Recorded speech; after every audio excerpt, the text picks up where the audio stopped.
Assalamualaikum warahmatullahi wabarakatuh. Halo koncone MK, kembali lagi dengan kita di Mister Kejawen. Pada kesempatan malam hari ini di bulan suci Ramadan, pastinya kita selalu setia untuk teman-teman MK untuk membuat video agar kita juga bisa mengedukasi teman-teman semuanya.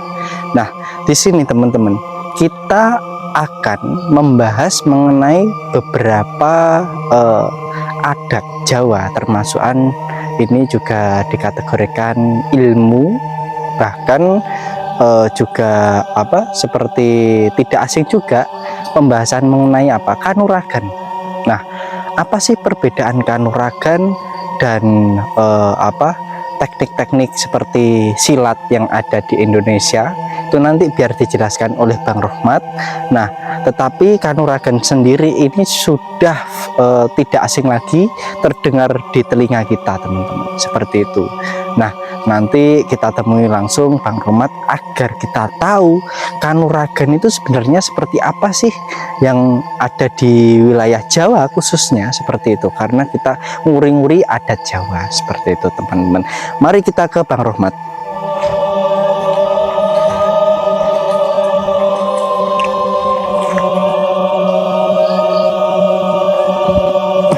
Assalamualaikum. Waalaikumsalam, Mas. Untuk malam hari ini alhamdulillah kita dipertemukan dengan keadaan sehat, Pak Rohmat. Ya, alhamdulillah sehat, Mas. Untuk teman-teman MK, ini di samping saya sudah ada Bang Rohmat. Ini kita membahas mengenai apa, Bang Rohmat? Untuk malam hari ini saya akan membahas tentang kanuragan dan bela diri modern. Jadi perbedaan antara kanuragan dan bela diri modern. Untuk penjelasannya saya persilahkan, monggo disapa dulu untuk teman-teman MK. Assalamualaikum warahmatullahi wabarakatuh. Untuk teman-teman Mister Kejawen, jumpa lagi dengan saya Bang Rohmat. Semoga teman-teman Misteri Kejawen di saat bulan puasa Ramadan ini selalu diberi kesehatan, dilimpahkan rezekinya, seperti itu Mas ya. Jadi gini, untuk malam hari ini saya akan menjelaskan tentang kanuragan dan bela diri modern, seperti itu. Jadi kan yang yang sekarang kan memang banyak anak-anak muda yang ikut belajar ilmu bela diri, tapi cuma kan jarang yang tahu perbedaannya kanuragan dan bela diri modern ini, kan jarang tahu. Jadi gini, kalau kita membahas mengenai kanuragan dan bela diri itu ada beberapa perbedaan Mas. Kalau untuk bela diri modern itu yang diandalkan hanya atau kegunaannya hanya untuk menyerang fisik. Contohnya seperti kita memukul orang, otomatis kan kita juga kalau di bela diri kan ada titik-titik tertentu yang harus diserang. Jadi gitu. Untuk bela diri modern ini dia hanya fisik aja yang diserang. Nah, seperti kita waktu mukul musuh itu pasti yang diserang mungkin titik-titik tertentu kayak rahang atau mungkin perut atau kaki, kan itu cuma fisik luarnya saja. Tapi kalau kanuragan itu gini. Jadi begini Mas, ilmu kanuragan itu kan, kata kanuragan itu diambil dari bahasa Jawa kuno yang artinya kekuatan atau kesaktian, atau orang yang memiliki ilmu atau gerakan bela diri itu bukan hanya fisik aja. Jadi gini, orang yang memahami atau belajar tentang kanuragan itu pasti dia juga punya ilmu yang intinya ada kaitannya dengan supranatural, seperti itu. Itu kalau kanuragan. Kalau bela diri modern kan paling cuma gerak-gerakan dan mungkin pengaturan nafas, seperti itu, atau bisa dikatakan tenaga dalam. Iya, seperti itu. Tapi kalau untuk kanuragan ini gini, kalau untuk kanuragan kan gini, itu kayak kesenian atau kesenian tradisional Pulau Jawa sampai ke Pasundan itu kan kental dengan kanuragan. Jadi gini, kalau orang punya kanuragan itu orang itu juga ada kayak meditasi. Nah, apa fungsinya meditasi? Meditasi itu untuk melatih kefokusan kita atau mengontrol emosi kita. Itu sangat penting. Meskipun itu di bela diri modern ada beberapa perguruan yang juga harus memperdalam meditasi, seperti itu. Jadi intinya meditasi itu menenangkan diri. Itu fungsinya satu, juga bisa dikatakan juga bisa untuk kesehatan tubuh, itu juga bisa. Tapi kan kalau di urusan untuk bela diri atau kanuragan, meditasi itu bisa bermanfaat mengontrol emosi kita, psikis terutama. Jadi untuk kita memperkuat fokus atau gerakan refleks kita, rohaninya lah intinya di situ. Nah, untuk kanuragan ini kan sudah ada sejak zaman-zaman kerajaan. Jadi dulu orang-orang Jawa kuno waktu zaman kerajaan itu kan, entah itu dari bangsawan atau raja atau mungkin pangeran atau panglima, seperti itu, pasti mereka punya ilmu kanuragan.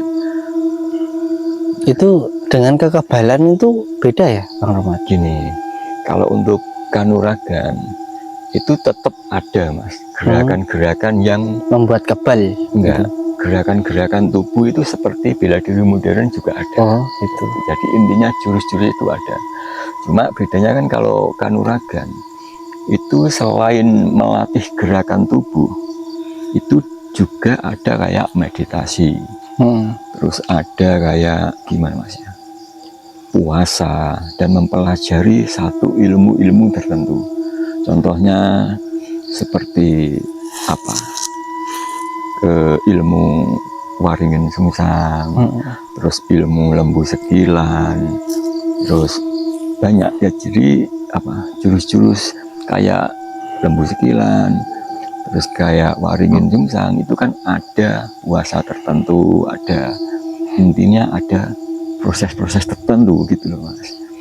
Nah, sebenarnya bukan hanya itu Mas, kalau untuk kanuragan itu ada intinya juga mengambil dari 4 unsur. Kalau biasa orang Jawa ada yang bilang apa? Kakang kawah diari-ari limau pancer itu. Jadi kanuragan itu juga menyelaraskan atau menyeimbangkan antara gerakan luar dan dalam. Gerakan dalam atau dalam arti spiritual itu pasti ada kalau kanuragan. Jadi gini, kalau untuk kegunaannya antara kanuragan dan ilmu bela diri modern itu sama saja Mas. Cuma ya itu tadi, kalau bela diri modern hanya fisik, tapi kalau kanuragan dia ada unsur spiritualnya, kayak lembu sekilan, waringin sungsang, seperti itu. Nah, kalau kita Mas mempelajari entah itu bela diri modern atau kanuragan, itu memang sangat berguna dan ada fungsinya. Salah satunya Gini, gerakan-gerakan tertentu bela diri atau kanuragan itu dia kan bisa menggerakkan atau dengan mungkin kembangan gitu otot-otot atau persendian itu bisa melancarkan aliran darah, seperti itu bisa. Soalnya gerakan-gerakan entah itu bela diri atau kanuragan kan pasti dia juga mengatur pernapasan juga kan, seperti itu.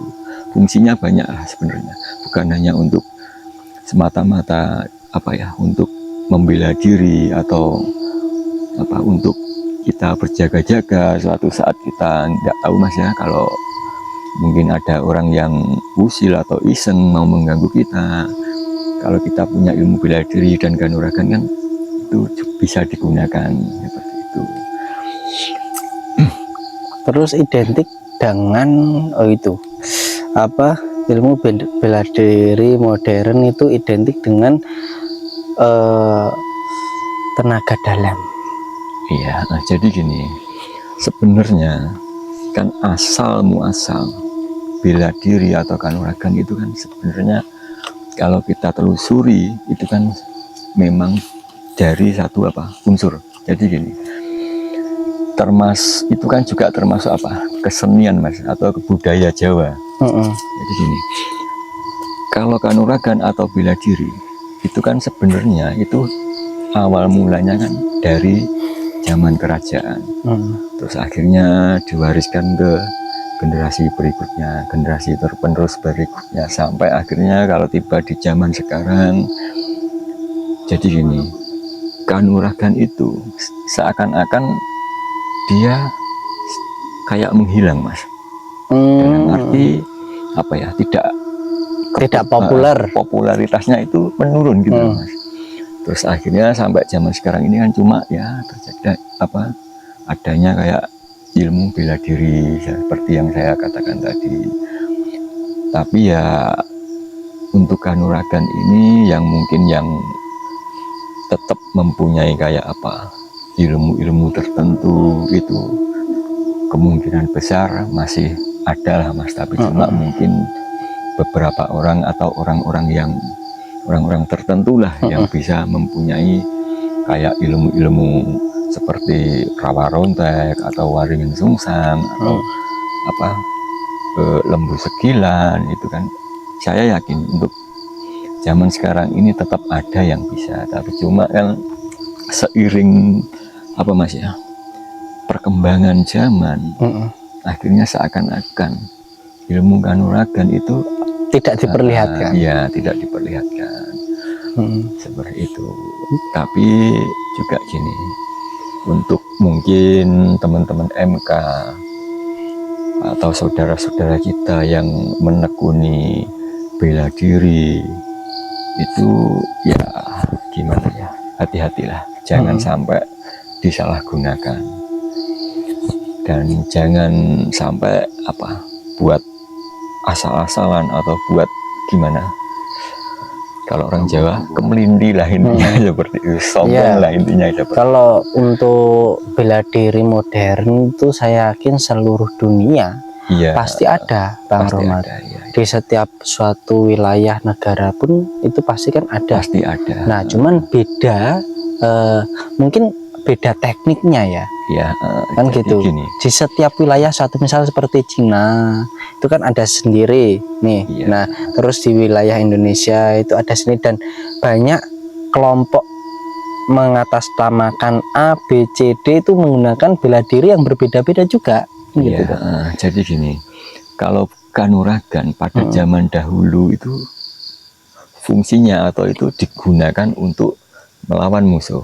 Waktu mungkin zaman kerajaan kan untuk berperang atau untuk berjuang, jihad lah, mempertahankan negara atau mempertahankan kerajaan, kan seperti itu. Tapi pada akhirnya kalau untuk zaman sekarang kayak bela diri atau kanuragan itu kan digunakan mengarahnya untuk dalam bidang olahraga. Kan seperti itu. Ada yang kayak ya mohon maaf ya, kayak taekwondo atau Ipsi, kan itu mengarahnya kan ke olahraga. Soalnya untuk zaman sekarang kan kemungkinan untuk digunakan untuk perang melawan penjajah kan udah kalau di Indonesia kan bisa dikatakan Indonesia sudah merdeka, nggak ada penjajah lagi. Jadi akhirnya digunakan untuk olahraga, bidang olahraga, untuk pertandingan gitu, ajang kompetisi lah. Seperti itu.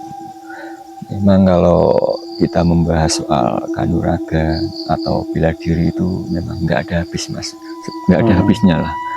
Apalagi kalau kita mengungkap tentang kanuragan itu banyak sekali, di situ ada rahasia-rahasia yang mungkin sulit untuk kita ungkap, seperti itu. Soalnya ya itu tadi, kanuragan itu selain gerakan itu kan ada lakon atau ada syarat-syarat tertentu, mungkin dengan puasa untuk menguasai ilmu. Tapi kalau ya kembali lagi yang saya katakan tadi untuk kanuragan, kalau zaman sekarang kan memang sudah modern. Ya, zaman modern ini memang sudah bisa dikatakan agak mau punah seperti itu. Soalnya kenapa? Untuk pemuda-pemuda atau mungkin anak-anak zaman sekarang, kalau diberi pelajaran atau dikasih edukasi seperti itu tentang kanuragan, harus melatih pikiran, mensucikan hati, itu kan sangat sulit. Di lain sisi gini, Pak Rohmat, mungkin kalau saat ini itu kalau bila mana itu semuanya mempelajari ilmu itu, mungkin banyak yang menyalahgunakan. Iya, memang benar. Kan seperti itu. Kan semakin modern, mungkin dengan ya ini ada hubungannya. Kalau dulu untuk melawan penjajah, ya kan mungkin sekarang, nah mungkin untuk untuk kebanyakan yaitu tadi kesombongan diri, ajang ajang itu mencari nama, kan gitu tuh. Seperti itu. Saya juga gini, Mas, juga sering menonton di televisi atau mendengar di berita-berita kayak di radio. Zaman sekarang kan gini, bela diri itu perguruan ya, antara perguruan A dan B ini kan sering bergesekan perlawanan. Bahkan kadang ada salah satu perguruan itu merasa udah punya bisa bela diri, terus sama warga awam itu kan banyak yang arogan, ya seperti itu. Itu kan yang saya bicarakan ini menurut berita-berita yang beredar kan sekarang kayak gitu. Tapi kalau zaman dulu, entah itu dari perguruan A atau B, orang-orang zaman dulu kan bersatu, tujuannya kan untuk apa, mempertahankan wilayah kekuasaan atau negara atau kerajaan gitu. Tapi kalau untuk zaman sekarang itu buat ajang pamer apa, gengsi-gengsian gitu loh. Iya.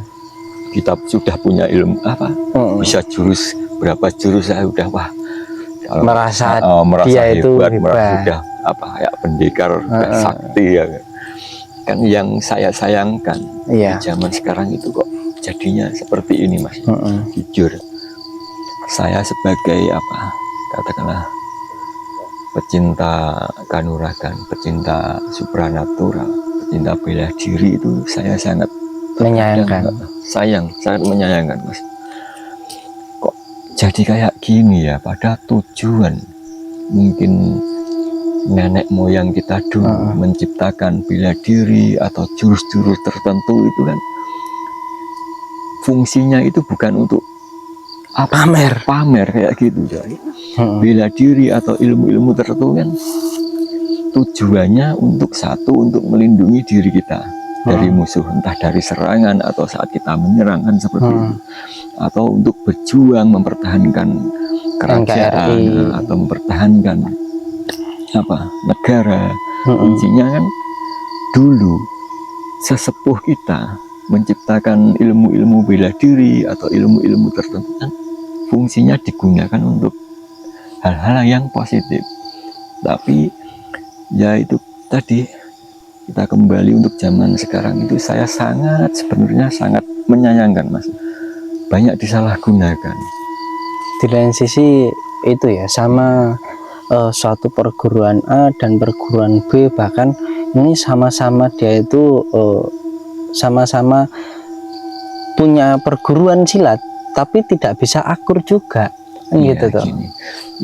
Ini gini, Mas, saya kan penasaran kenapa kok seakan-akan antar perguruan ini kok gak bisa akur. Iya, kok sering bergesekan. Saya itu pernah, Mas, melakukan katakanlah riset atau penyelidikan lah, sebenarnya ada apa sih di sini. Terus akhirnya saya punya teman anak-anak muda zaman sekarang dari perguruan A, B, dan dari C. Iya. Itu saya cuma coba bertanya, ini gimana? Ternyata sebenarnya gini, itu kebanyakan itu gagal paham, Mas. Jadi seakan-akan kalau dari perguruan A misalkan kita sudah menguasai dan kita sudah layak mendapatkan satu gelar atau satu katakanlah sabuk atau apa ya, itu terkadang itu anak zaman sekarang itu gagal paham, Mas. Jadi gagal pahamnya bagaimana, Mas? Saya kan juga aktif di bidang pencak silatnya. Jadi gini, kalau kita sudah dinyatakan lulus atau kita dinyatakan sudah layak untuk jadi pelatih atau apa kan, kita pasti diberi bekal, Mas, sama pelatih kita. Entah itu berupa intinya berupa doa atau berupa barang-barang tertentu yang harus dijaga. Nah, itu ternyata setelah saya melakukan penyelidikan atau mencari apa sebenarnya yang terjadi, itu kebanyakan itu anak-anak zaman sekarang itu gagal paham. Jadi gini, kalau intinya gini, setelah lulus, dinyatakan lolos atau dinyatakan lulus itu kan pasti diberi entah itu kayak sabuk atau kayak sesuatu barang, itu kan sebenarnya itu diberikan itu untuk filosofi lah. Tapi pemikiran anak-anak sekarang itu terlalu mensakralkan hal-hal yang diberikan oleh gurunya, atau mungkin terlalu mendewakan gitu ya. Enggak, bukan, sebenarnya itu niat diberikan itu hanya untuk filosofi, tapi menerimanya, masukannya berpikirnya anak muda sekarang, wah saya dikasih ini pasti ada sakti ya, ya betul, seperti sakti. Itu sebenarnya kan itu nggak ada apa-apanya. Iya. Cuma kan itu hanya ini loh, kamu tak kasih ini supaya kamu ingat. Heeh. Jadi ini kamu itu mempunyai rasa tanggung jawab, atau gimana ya? Kamu harus Ibaratnya kitab lah. iya Tembel, seperti itu. nganu. Tapi ya itu tadi. Heeh. Mungkin begini ya, apa saat gurunya itu saat memberikan satu barang itu mungkin penjelasannya kurang detail, atau mungkin memang penerimanya itu siswanya itu yang tidak bisa menerima, atau gimana ya? Mungkin ya itu tadi salah paham. Iya, terus akhirnya sesuatu barang itu sebenarnya nggak ada apa-apanya, itu selalu disakralkan, terlalu ya ini sakti, coba aja buat ini, terus saya sudah punya jurus ini, saya punya jimat, itu dijimatkan seperti itu. Saya dulu pernah dianiaya sama si A ini, wah saya ini Balas dendam. iya, ternyata seperti itu. Dan anak-anak muda sekarang itu gini Mas, yang sudah lulus atau punya pengalaman dalam ilmu bela diri itu sangat mudah diadu domba. Jadi gini, wah itu kita dari perguruan A, perguruan B Itu hanya kata-kata bisa mesti dalam satu kelompok disulut api sedikit aja bisa iya, bisa membara. berkobar, membara Mas. Anehnya gitu. Entah mungkin apa. Itu ya. padahal satu kelompoknya sendiri. Iya, bahkan Gitu. ada katakanlah itu sama saudara sendiri itu nggak bisa rukun ada. Ada ya. Ada, bahkan diadu domba antara perguruan A dan perguruan B. Ini di apa? Dikasih bumbu sedikit ya sudah melonjak kemana-mana gitu. Oh ya, paham. Ya. Oke. Ya, jadi intinya gini aja Mas. Untuk teman-teman, ayolah saat kita punya ilmu kita itu kita gunakan yang untuk yang Kebaikan. untuk kebaikan. Jangan digunakan untuk menyakiti orang-orang lain, atau bahkan sampai kita bertarung bermusuhan dengan perguruan-perguruan kita yang lainnya. Ilmu padi Bang Romat. Iya. Semakin berisi semakin merunduk. Iya. Seperti itu. Ya, itu tadilah dari penjelasan Bang Romat. Nah, mungkin ada pesan-pesannya untuk teman-teman MK. Ya, untuk teman-teman MK, pesan saya yang saya sampaikan tadi, jangan disalahgunakan atau kita diberi apa oleh guru kita itu jangan terlalu disakralkan atau dimistiskan, seperti itu saja. Ya, ada tambahan untuk teman-teman MK. Jadi gini, semua yang Anda lakukan dalam dunia ini bersifat fana, maka carilah kebaikan, jangan kau cari keburukan. Nah, kita hanya bisanya cuman belajar memperbaiki diri satu sama lain. Maka daripada itu, di bulan suci Ramadan ini kita saling memperbaiki diri kita, melebur dosa kita, agar kita bisa suci kembali lagi dengan fitrah pada saat Lebaran nanti. Iya, Seperti itu. benar. Oke, teman-teman MK, terima kasih. Selamat menyaksikan. Untuk sesi ini begitu luar biasa. Saya dengan Bang Romat bercerita mengenai mungkin hal yang sangat-sangat bagus. Nah, untuk teman-teman bila ada salah kata dari kita, nah saya dan tim kru serta Bang Romat, kami minta mohon maaf yang sebesar-besarnya. Cukup saya akhiri. Wassalamualaikum warahmatullahi wabarakatuh. Waalaikumsalam. Terima kasih Bang Romat. Ya, sama-sama Mas.